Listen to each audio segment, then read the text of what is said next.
We're looking at two Alaska sockeye salmon packs, and these are from the 2023 dip. And then this piece here is a tail, and you can tell just because of the shape.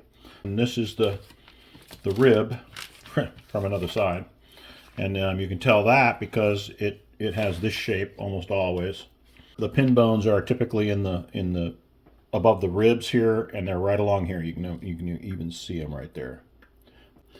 But I gotta say, there's not gonna be much for bone in there. So the tail section often is boneless, and you don't need to mess with it. The rib section, on the other hand, is where the pin bones are gonna be.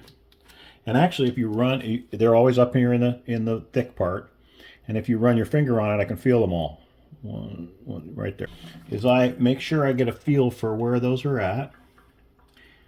And I know that they angle this way, towards the back of the fish, away from the belly. And so I get the knife, a sharp knife, fully long blade, and I find the shape of that, and I just cut down at a pretty good angle.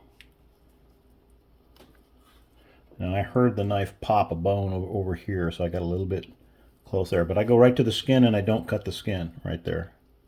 And then I simply go on the other side of that, about 1/8 of an inch at the same angle. And then I go back down to the skin at the original cut and just turn the knife along it, and I pull this out, and all the pin bones are in this. There's you can double check that you didn't miss any, and then this will kind of close up when it cooks.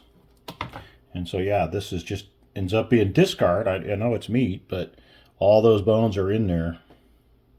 And if I really want to double check, and really want to double check, I can go back to this tail, and I can feel the bones right there. And so I can come back in there, and I can just do that same cut for that last finishing piece of bone.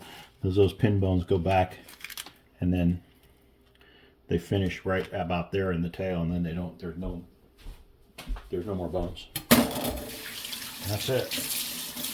And that's how you get those done. Bonus. This is all really high value. It's the belly, and we save the belly meat. We ask for them to put the bellies on because that's where a lot of the great fat is. So we really cherish that part of the fillet.